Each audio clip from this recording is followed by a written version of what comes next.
بسم اللہ الرحمن الرحیم رب اشرح لی صدری ویسر لی امری واحلل عقدۃ من لسانی یفقہوا قولی۔ حضرات، 16واں پارہ شروع ہو رہا ہے اور سورہ کہف کا بقیہ مضمون اور خلاصہ پیش کیا جا رہا ہے۔ حضرت خضر نے حضرت موسیٰ علیہ السلام سے کہا تھا کہ سأنبئک بتأویل ما لم تستطع علیہ صبرا، اب میں آپ کو ان باتوں کا مطلب بیان کروں گا جن باتوں کو سن کر آپ برداشت نہیں کر سکے تھے اور آپ نے اعتراض کیا تھا۔ تو حضرت خضر علیہ السلام نے یہ 3 کام کیے تھے، کل بتایا گیا کہ انہوں نے کشتی کا تختہ اکھاڑ پھینکا تھا، حضرت موسیٰ علیہ السلام نے اعتراض کیا، ایک بچے کو انہوں نے قتل کر دیا تھا، اس پر بھی اعتراض کیا، اور گرتی ہوئی دیوار کو ٹھیک کر دیا تھا حضرت خضر نے، تو اس کے اوپر بھی موسیٰ علیہ السلام کو اعتراض ہوا تھا کہ گاؤں والے نے تو کھانے کے لیے نہیں پوچھا اور آپ ہیں کہ گھر کی دیوار کو ٹھیک کر رہے ہیں۔ تو ان باتوں کا جواب حضرت خضر علیہ السلام نے موسیٰ علیہ السلام کو سمجھایا۔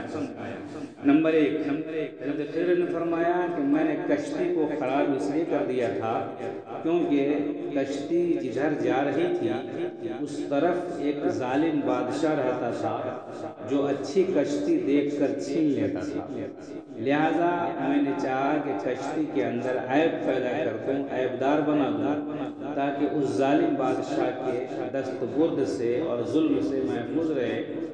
بعض روایت میں ہے کہ کشتی جب خطرہ کی جگہ سے آگے نکل گئی تو حضرت خضر نے کشتی کو اپنے ہاتھ سے درست کر دیا۔ اس طرح سے، اس ترکیب سے ان بیچارے لوگوں کی کشتی ظالم بادشاہ سے محفوظ ہو گئی، اور اس کا علم موسیٰ علیہ السلام کو نہیں ہو سکا تھا۔ اس طرح سے نمبر 2، حضرت خضر نے فرمایا کہ میں نے لڑکا کو اس لیے قتل کر دیا کہ اس کے والدین مومن تھے اور یہ اس لڑکے کی بنیاد غلط پڑی تھی، اور اس بچے کو دیکھ کر آثار اور قیاس یہ بتا رہے تھے کہ آگے چل کر یہ لڑکا اپنے ماں باپ کو بھی زبردستی کافر بنا لے گا، اور اس لیے میں نے اسے قتل کر دیا۔ آگے چل کر اللہ تعالیٰ نے اس جوڑے سے جس کے لڑکے کو حضرت خضر نے قتل کر دیا تھا، اللہ نے اس ماں باپ کو ایک بیٹی دیا جس کی شادی ایک نبی سے ہوئی، اور ایک نبی اس لڑکی سے پیدا ہوا جس سے ایک امت چلی۔ یہ اللہ ہی تعالیٰ جانتا تھا اس کے اندر کیا حکمت ہے۔ بہرحال موسیٰ علیہ السلام نے اس بچے کو قتل کر دیا۔ اس کی وجہ یہ بتایا کہ آگے چل کر یہ ماں باپ کو کفر پر مجبور کر دیتا، حالانکہ ماں باپ مومن تھے۔ اس کا علم اللہ تعالیٰ نے حضرت خضر کو غیبی طور پر عنایت کر دیا تھا۔ نمبر 3، حضرت خضر نے فرمایا کہ میں نے دیوار اس لیے سیدھی کر دی تھی کہ یہ ایک یتیم کا گھر تھا، اور اس گھر میں یتیم بچے کے ماں باپ نے دیوار کے اندر خزانہ چھپا دیا تھا، اگر دیوار گر جاتی تو خزانہ ظاہر ہو جاتا اور لوگ لوٹ لیتے، اس لیے میں نے دیوار سیدھی کر دی تاکہ خزانہ محفوظ ہو جائے اور یتیم بچہ بڑا ہو کر نکال جائے۔ اور اس کا علم حضرت خضر کو اللہ نے دیا تھا، موسیٰ علیہ السلام کو عنایت یہ علم نہیں کیا تھا۔ اب حضرت موسیٰ اور حضرت خضر میں کون بڑے ہیں، اس میں کوئی شک نہیں کہ حضرت موسیٰ علیہ السلام جلیل القدر نبی ہیں، پیغمبر ہیں، اولو العزم رسولوں میں سے ہیں۔ اور حضرت خضر کے بارے میں علماء کا اس بارے میں بہت زیادہ اختلاف ہے، اس لیے کہ قرآن اور حدیث میں خضر کے بارے میں کوئی واضح علامت ذکر نہیں کی گئی ہے۔ اس لیے بعض لوگ یہ کہتے ہیں کہ وہ نبی ہیں، بعض لوگ کہتے ہیں کہ وہ رسول ہیں، بعض لوگ کہتے ہیں کہ وہ ولی ہیں اور نبی نہیں ہیں۔ تو کچھ بھی ہو سکتا ہے، چونکہ قرآن میں اور حدیث میں اس کے بارے میں کوئی اشارہ موجود نہیں ہے۔ ممکن ہے کہ ولی ہو، ممکن ہے کہ نبی ہو، ممکن ہے کہ رسول ہو، لیکن موسیٰ کے بارے میں تو طے ہے کہ وہ رسول ہے۔ اس لیے اس میں کوئی کلام نہیں کہ موسیٰ علیہ السلام شریعت سے بڑے پختہ عالم تھے اور نبی تھے، اور حضرت خضر علیہ السلام کو اللہ تعالیٰ نے ایک ایسا علم دیا تھا، بعض علم جو علم موسیٰ علیہ السلام کو نہیں تھا۔ ہوتا ہے ایک آدمی ہر اعتبار سے بڑا ہوتا ہے، بعض آدمی ایک صفت میں دوسرے آدمی سے بڑا ہوتا ہے، اس کا مطلب نہیں کہ وہ ہر اعتبار سے بڑا ہوتا ہے۔ تو بعض چیز میں حضرت خضر کا بڑا ہونا اس کا یہ مطلب نہیں ہے کہ وہ حضرت موسیٰ سے بڑے ہوتے۔ آگے اللہ تعالیٰ نے ذوالقرنین کا واقعہ قرآن میں تفصیل سے ذکر کیا ہے اسی سورہ کے اندر، سورہ کہف کے اندر۔ آگے اللہ فرماتے ہیں وَيَسْأَلُونَكَ عَنْ ذِي الْقَرْنَيْنِ قُلْ سَأَتْلُو عَلَيْكُمْ مِنْهُ ذِكْرًا۔ وہ لوگ حضور صلی اللہ علیہ وسلم سے آگے پوچھتے تھے کہ ذوالقرنین کون تھا بتائیے، یہودی لوگ کافر لوگ اعتراض کرنے کے لیے۔ اللہ نے فرمایا کہ وہ لوگ آپ سے ذوالقرنین کے بارے میں پوچھتے ہیں، آپ کہہ دیجئے کہ قریب میں تم کو اس کے احوال سناتا ہوں۔ آگے کی آیتوں میں ذوالقرنین اور یاجوج ماجوج کا واقعہ ذکر ہوا ہے۔ ذوالقرنین ایک بادشاہ گزرا ہے، اس کو ذوالقرنین اس لیے کہتے ہیں کہ اس نے مغرب سے لے کر مشرق تک کا سفر کیا تھا۔ قرن کہتے ہیں سین کو، ذوالقرنین 2 سین والا، اس کا لفظی ترجمہ ہوا۔ جہاں سے سورج نکلتا ہے اور جہاں سورج ڈوبتا ہے، اس زمانے کے اعتبار اس نے سفر کیا تھا، پورب بھی دیکھا تھا اور پچھم بھی دیکھا تھا۔ اور وہاں جا کر ذوالقرنین جب سفر کرتے کرتے 2 پہاڑ کے بیچ میں پہنچے تو وہاں کچھ لوگوں سے ملاقات ہوئی اور حضرت ذوالقرنین سے کہا کہ آپ مالدار ہیں، طاقت والے ہیں، پیسے والے ہیں، فوج والے ہیں، تو ایک کام یہ کر دیجئے کہ یہ پہاڑ بھی ہے یہ پہاڑ بھی ہے، دونوں کے بیچ میں ایک خلا ہے، پیچھے یاجوج ماجوج رہتے ہیں، وہ اس راستے سے آتے ہیں، گاؤں میں لوٹ پاٹ مچاتے ہیں، غارت گری کرتے ہیں اور لوگوں کو پریشان کرتے ہیں۔ ہم گاؤں والے آپ کو خراج دیتے ہیں اور کچھ پیسے اسے دیتے ہیں، آپ اس راستہ خلا کو بھر دیجیے۔ چنانچہ لوہے کا تختہ اور سریا اور چھڑ جو بھی تھا اس میں ڈالا گیا، اس میں آگ لگایا گیا، آگ لگا کے جب لوہا پگھل گیا تو اوپر سے تانبا اس کے اوپر ڈالا، تانبا اور لوہا میں ملاوٹ پورا جم کے پہاڑ کی طرف سے ہو گیا۔ چنانچہ وہ راستہ بند ہو گیا تو یاجوج ماجوج کا اس طرف آنا بھی بند ہو گیا اور حضرت ذوالقرنین کی وجہ سے وہ لوگ محفوظ ہو گئے۔ یہ یاجوج ماجوج ہے کون؟ یاجوج ماجوج وہی ہے جو قریب قیامت کے قریب حضرت عیسیٰ علیہ السلام کے زمانے میں نکلیں گے دنیا میں، اور جہاں سے نکلیں گے پوری بستی کو صاف کرتے ہوئے، سمندر کا پانی پیتے ہوئے، انسانوں کو مارتے ہوئے اس پار سے اس پار نکل جائیں گے تباہی مچاتے ہوئے۔ اس وقت حضرت عیسیٰ زمین پہ آئے ہوں گے، وہ اپنے بچے ہوئے لوگوں کو لے کے پہاڑ کو چلے جائیں گے، پھر ان کی دعا ہوگی، اس کے بعد ایک آفت آئے گی، سارے یاجوج ماجوج ختم ہو جائیں گے، پھر بڑی بڑی چڑیا اونٹ کی طرح سے آئے گی۔ حدیث میں موجود تفصیلات ہیں، قرآن میں نہیں ہے، اس کی تفصیل حدیث میں موجود ہے جو میں بتا رہا ہوں۔ تو بڑی بڑی چڑیا آئے گی اونٹ کی طرح سے، لمبی لمبی چڑیا، اور ایک یاجوج ماجوج جو بکھرا ہوا ہوگا، بدبو پھیل رہی ہوگی، اٹھا کے پھر کہاں پھینکے گا اللہ ہی معلوم ہے۔ پھر بارش ہوگی، پھر زمین صاف ہوگی، پھر حضرت موسیٰ پہاڑ پر سے زمین پر آئیں گے، اللہ تعالیٰ خوب برکت دے گا، بڑا بڑا پھل پیدا ہوگا، ایک ایک بکری اتنا دودھ دے گی کہ پورا خاندان اس کو پیے گا، دودھ ختم نہیں ہوگا، ایک بھینس اتنا دودھ دے گا کہ پورا گاؤں پی سکتا ہے، برکت کا نزول ہوگا اور خوب لوگ عیش آرام کی زندگی پھر گزاریں گے۔ تو یہ یاجوج ماجوج ابھی ہے کہاں؟ اس سلسلے میں ابھی تک کوئی سائنسی تحقیق سامنے نہیں آ سکی ہے کہ یاجوج ماجوج ہیں کہاں، لیکن اسی زمین پر ہیں۔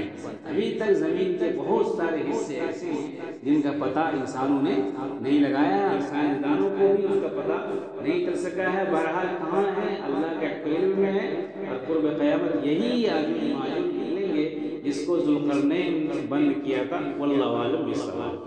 آگے اللہ تعالیٰ نے عمل کے اعتبار سے گھاٹے میں رہنے والوں کی علامت بتائی ہے۔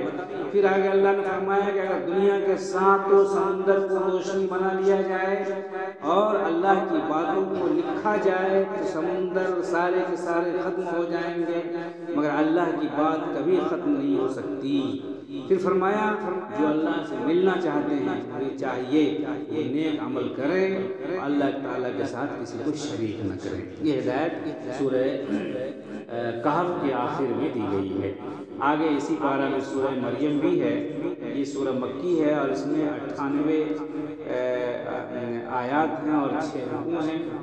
اس رکوع میں حضرت یحییٰ کی پیدائش کا ذکر، حضرت مریم علیہ السلام کی پاک دامنی کا بیان، حضرت عیسیٰ کی پیدائش کا ذکر، حضرت ابراہیم، حضرت اسماعیل، حضرت موسیٰ، حضرت ہارون، حضرت ادریس علیہ السلام کا ذکر خیر موجود ہے اور اشارہ کیا گیا ہے۔ آگے آیت نمبر 96 میں ارشاد فرمایا اللہ تعالیٰ نے، ان الذین آمنوا وعملوا الصالحات سيجعل لهم الرحمن ودا، جن لوگوں نے ایمان قبول کیا اور نیک عمل کیے اللہ تعالیٰ ان کے لیے محبت پیدا فرما دے گا۔ اس آیت کا مطلب کیا ہے؟ یعنی نیکی کے کام کرنے والے انسانوں کی محبت اللہ تعالیٰ مخلوق کے دلوں میں ڈال دیتا ہے۔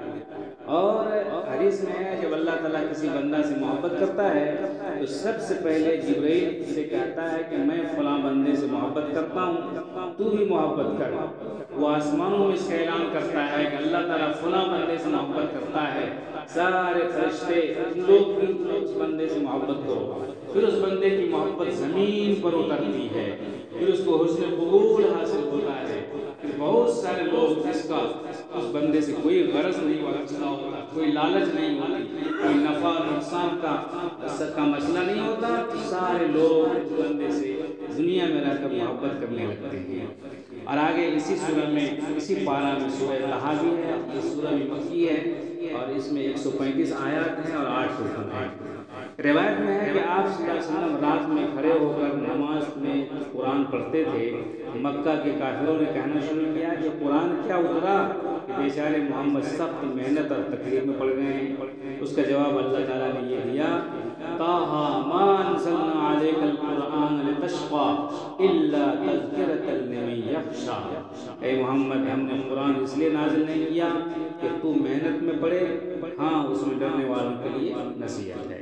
آگے آیت نمبر 9 سے اسی سورہ میں، سورہ طٰہٰ میں آیت نمبر 9 سے آیت نمبر 99 تک، یعنی 90 آیات میں پھر دوسرے انداز میں نہایت تفصیل سے حضرت موسیٰ علیہ السلام کا واقعہ ذکر کیا گیا ہے جو نہایت سبق آموز اور ان کی دعوتی سرگرمی کا بیان ہے۔ مثلا حضرت موسیٰ پیدا ہوئے، ان کی ماں فرعون کے ڈر سے انہیں صندوق میں بند کر کے سمندر میں ڈال دیتی ہے، کیونکہ فرعون نجومیوں کے کہنے سے بنی اسرائیل کے سارے پیدا ہونے والے بیٹوں کو قتل کر رہا تھا۔ اللہ کا کرنا ایسا ہوا کہ وہ صندوق بہہ کر فرعون کے باغ کے کنارے پہنچ گیا اور آسیہ فرعون کی بیوی جو نہایت پاک باز اور نیک خاتون تھی، اس نے اس بچے کو اٹھا لیا اور فرعون کے سامنے پیش کیا اور کہا کہ چلو اس کو ہم بیٹا بنا لیتے ہیں۔ چنانچہ وہ بچہ فرعون کی حکومت کو اکھاڑ کر پھینکنے والا تھا، بلکہ فرعون کی موت کا سبب بننے والا تھا، اس کی حکومت کو ہلانے والا تھا۔ اللہ تعالیٰ نے حکمت سے اسی فرعون کے گھر میں موسیٰ علیہ السلام کی پرورش فرمائی اور پھر آگے تذکرہ ہے کہ بڑے ہوئے، نبوت ملی، جادوگروں سے مقابلہ ہوا، سارے جادوگر ہار مان لیا۔ پھر کہا کہ میں موسیٰ اور ہارون کے رب پر ایمان لاتا ہوں۔ جادوگروں نے کہا، فرعون نے کہا کہ اے جادوگروں، میں تمہارا ایک پاؤں کاٹوں گا، ایک ہاتھ کاٹوں گا، دایاں ہاتھ کاٹوں گا تو بایاں پاؤں کاٹوں گا، بایاں ہاتھ کاٹوں گا تو دایاں پاؤں کاٹوں گا۔ تم نے کیوں موسیٰ کی بات مانی؟ تو فرعون کے سامنے جادوگروں نے یہ اعلان کیا، میں نے ایسی بات دیکھی ہے جو حق ہے، فَقْضِ عَنْ مَا أَنْتَ قَاضٍ، اے فرعون تم کو جو کرنا ہے کر لو، تم دنیا کی زندگی میں جو کچھ کر سکتے ہو، آخرت پر تمہارا قبضہ نہیں ہے۔ چنانچہ سارے جادوگروں نے موسیٰ و ہارون علیہ السلام کے ہاتھ پر ایمان قبول کر لیا۔ آگے اللہ تعالیٰ نے فرمایا کہ جو لوگ میری یاد سے آنکھ پھیر لیتے ہیں اور دنیا میں حق کا انکار کرتے ہیں تو ہم اس کی زندگی کو تنگی میں مبتلا کر دیتے ہیں۔ دیکھنے میں اس کے پاس مال اور دولت ہوتی ہے اور عیش کے سامان بھی ہوتے ہیں، مگر اس کا دل قناعت و توکل سے خالی ہونے کی وجہ سے ہر وقت دنیا کی مزید حرص اور ترقی کی فکر میں اور کمی کے اندیشہ میں بے آرام رہتا ہے۔ کسی وقت بھی 99 کے پھیرے سے اس کا قدم باہر نہیں نکلتا۔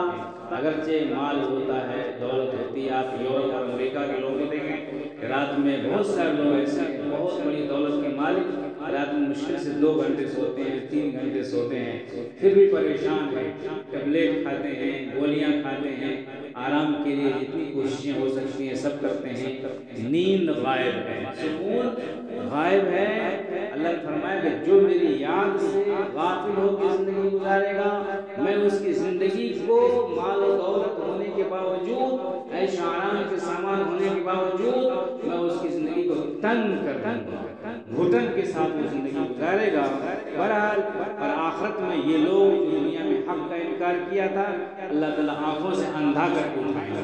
قیامت کے دن اندھا آنکھ نہیں ہوگی، یہ کہیں گے اللہ میاں دنیا میں آپ نے مجھے آنکھ دیا تھا اور آج آنکھ کیوں نہیں دیا آپ نے؟